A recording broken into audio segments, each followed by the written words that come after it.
प्यारे बच्चों, देखिए आज हम तुम्हें पढ़ाने जा रहे हैं 10th क्लास की मैथ्स में यूक्लिड विभाजन एल्गोरिथम। यूक्लिड विभाजन एल्गोरिथम क्या है? देखिए इसका जो प्रयोग है दो धन पूर्णांकों का मासापा ज्ञात करने में किया जाता है। तो आइए देखते हैं कि इसका प्रयोग हम कैसे करते हैं और किस तरीके से मासापा ज्ञात करते हैं। ठीक, इसके लिए हमें कोई दो संख्याएँ लेनी पड़ेंगी। ठीक है, तो हम मान लेते हैं कि हमारे दो धन पूर्णांक कोई भी एक्स वाई जेड हम मान लेते हैं। तो माना दो धन पूर्णांक, माना दो धन पूर्णांक ए और बी हैं, ए और बी हैं। इसमें भी क्या है, जहां ए इज ग्रेटर देन बी, ए जो है बी से क्या है, बड़ा है।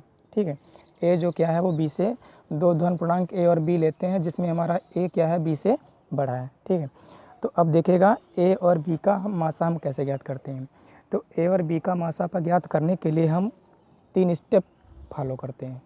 3 स्टेप जो है फॉलो करते हैं। देखिए हमारे स्टेप कौन कौन से हैं। देखिएगा स्टेप हमारा पहला क्या है, स्टेप फर्स्ट। तो स्टेप फर्स्ट में क्या है, देखिए इसके लिए यूक्लिड विभाजन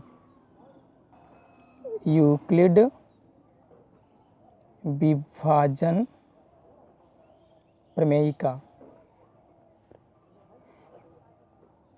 प्रयोग करने के लिए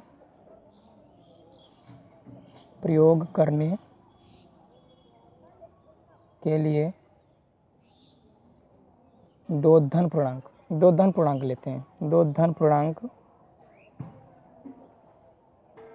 Q व R ऐसे लेते हैं कि A बराबर BQ प्लस R। यूक्लिड विभाजन प्रमेय का हम प्रयोग करने के लिए दो धन पूर्णांक लेते हैं। वो धन पूर्णांक हमारे Q और R हैं और इनको हम इस प्रकार से ऐसे मतलब धन पूर्णांक लेते हैं कि A बराबर BQ प्लस R होना चाहिए। A बराबर BQ प्लस R। और इसमें भी एक शर्त है, वो शर्त क्या है देखिएगा, जहाँ R इज ग्रेटर दैन और equal to 0 and less than B। इस वक्त शर्त ये है कि जो R लेते हैं धन पूर्णांक वो क्या है, 0 के या तो बराबर हो या फिर 0 से बड़ा हो। बट जो B होगा उससे क्या होगा, छोटा होगा। उससे क्या होगा, हमारा छोटा होगा। तो हमने सूत्र तो पढ़ा होगा कि सूत्र एक हमने पढ़ा होगा कि भाज्य बराबर, क्या पढ़ा होगा, भाज्य बराबर भाजक गुणे भागफल, भाज्य बराबर भाजक गुणे भागफल और प्लस शेषफल। ये हम सब लोगों ने पढ़ रखा होगा कि हमारा सूत्र होता है। तो यहाँ पर हमारा ए जो क्या है वो भाज्य है, क्या है, भाज्य है। ए हमारा क्या है, भाज्य है। और बी हमारा क्या है, भाजक है। बी क्या है, हमारा भाजक है। और क्यू क्या है, भागफल है। क्यू हमारा क्या है, यहाँ पे भागफल है। तथा आर जो बचा वो क्या हमारा शेषफल। आर बराबर हमारा क्या है, शेषफल है। आर हमारा शेषफल हो गया। अब देखिएगा इसमें स्टेप 2 हम क्या यूज करते हैं। स्टेप दूसरा हमारा देखिएगा, स्टेप दूसरा देखिए इसमें स्टेप हमारा दूसरा ये है कि यदि इस तरीके से जब पहला स्टेप हम फॉलो करेंगे तो उसमें हमारी ये शर्त होनी चाहिए, ए बराबर BQ प्लस R। ठीक, तो उसमें अगर क्या होता है, यदि R बराबर हमारा 0 आ जाता है, यदि R बराबर 0 आ जाता है तो यहाँ पे जो B है, देखिए B हमारा क्या भाजक है, तो B हमारा क्या होगा, अंतिम विभाजक होगा। और यही जो होगा, यही जो A और B का क्या होगा, मासापा होगा। तो यदि इस स्टेप को फॉलो करने में, पहला वाला स्टेप को फॉलो करने में हमारा R 0 आ जाता है तो इसमें जो B है, ठीक, जो B है इसे ही अंतिम विभाजक क्या कहेंगे, इसे कहेंगे अंतिम विभाजक। B जो है हमारा अंतिम विभाजक कहलाएगा। ठीक है, तो ये जो B है यही क्या होगा, A और B का मासापा होगा। A और B का मासापा होगा। ठीक है। और यदि, और ध्यान से देखिएगा, यदि क्या है, यदि r does not equal to 0, यदि शेषफल r हमारा अगर 0 नहीं आता है, ठीक है, यदि शेषफल r हमारा 0 नहीं आता है तो क्या करते हैं, तो ये जो विभाजन प्रमेयिका है a और b पर पुनः लागू करते हैं। तो विभाजन प्रमेयिका, तो विभाजन प्रमेयिका a और b पर पुनः प्रयोग करते हैं। क्या करते हैं, विभाजन प्रमेय का पुनः प्रयोग करते हैं। इसके बाद देखिएगा स्टेप हमारा तीसरा क्या है, स्टेप तीसरा भी देख लीजिएगा। स्टेप थर्ड हमारा क्या है, स्टेप थर्ड हमारा ये है कि जब तक कि, स्टेप तीसरा हमारा क्या है कि जब तक हमारा जो शेषफल r शून्य ना हो जाए, ठीक है, तब तक इसी विधि का हम प्रयोग करते रहेंगे।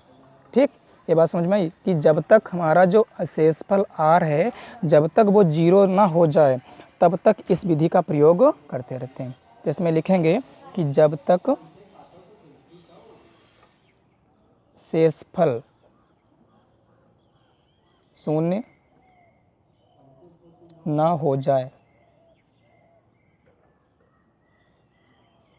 तब तक इस विधि का प्रयोग करते हैं, इस विधि का प्रयोग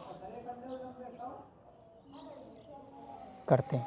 तो ये थी हमारी यूक्लिड विभाजन एल्गोरिथम। अब देखिएगा इस पे हम मतलब जैसे हमारा क्वेश्चन दे रखा है कि यूक्लिड विभाजन प्रमेयिका की सहायता से 135 व 225 का मासापा ज्ञात कीजिए। मतलब हमें यहाँ पे यूक्लिड विभाजन प्रमेयिका लागू करनी है और उसकी सहायता से 135 और 225 का मासापा ज्ञात करना है।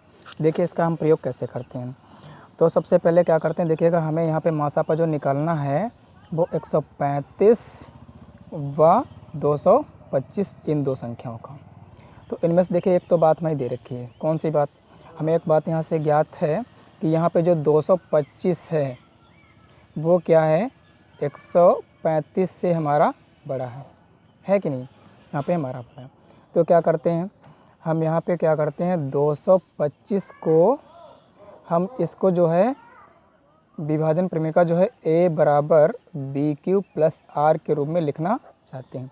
तो इसके लिए क्या करेंगे, 225 को हम 135 से क्या करते हैं, भाग करते हैं। 135 हम देख रहे हैं यहाँ पे 2 बार तो भाग जाएगा नहीं, 1 बार भाग जाएगा। 135 से कम 135 घटाइए, कितना बचेगा यहाँ पे, घटाइए यहाँ पे देखिए क्या हमारा यहाँ पे बचेगा, यहाँ पे हमारा बच रहा है 90। कितना बच रहा है, 90। तो क्या करेंगे, इसको लिखेंगे a बराबर BQ प्लस R के रूप में। इसको ऐसे लिखेंगे 225 बराबर 135 गुणे 1 प्लस 90। तो यहाँ पे देखिए हमारा जो r का टर्म है, जो शेषफल वो अभी 90 आ रहा है, मतलब 0 नहीं हुआ। तो क्या करेंगे, अभी इसी विधि का एक बार और प्रयोग करेंगे। तो अब क्या करेंगे, अब की बार यहाँ पे जो r है 90 और यहाँ पे जो हमारा ये जो आ रहा है b का टर्म 135, अभी 90 से 135 को क्या करेंगे, हम भाग करेंगे। तो अब की बार क्या करते हैं, 135 को हम 90 से क्या करते हैं, भाग करते हैं। यहाँ पर भी देख रहे हैं कि 2 बार हमारा भाग जाएगा नहीं, क्योंकि 90 दूनी 180 होता है। तो यहाँ पे हमारा भाग 1 बार जाएगा, 90 एक कम 90। घटाइए यहाँ से, हमारा 5 बचा, यहाँ से घटाएंगे 9, 13 से 9 के 4 बचा 45। तो अभी भी क्या करेंगे, 135 को उसी रूप में लिखेंगे। 135 बराबर 90 गुणे 1 और प्लस हमारा कितना हो जाएगा, 45। तो अभी भी देखिए हमारा जो r का टर्म है वो अभी 0 नहीं हुआ, अभी 45 आ रहा है। तो अब क्या करेंगे, अब पुनः इसका प्रयोग करेंगे। तो अब की बार क्या करेंगे, 45 से इस 90 को हम क्या करेंगे, भाग करेंगे। तो भाग कीजिएगा, 90 को भाग करते हैं 45 से। तो 45 का हम देख रहे हैं यहाँ पे 45 दूना 90 होता है, 2 बार भाग आराम से चला जाएगा। 45 दूना 90 हमारा हो गया, शेषफल हमारा कितना हो गया, 0।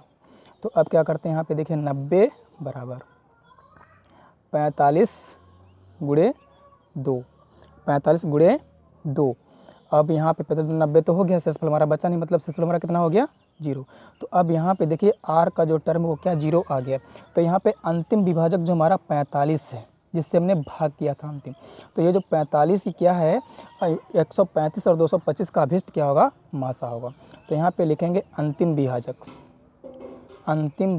45, अंतिम विभाजक 45 ही अभीष्ट मासापा होगा, मासापा हो। ये हमारे सवाल का सॉल्यूशन आ गया। और यूक्लिड विभाजन प्रमेय का भी हम समझ गए। उसकी सहायता से हमने क्या किया, दो संख्याओं का मासापा ज्ञात करना सीख लिया। अब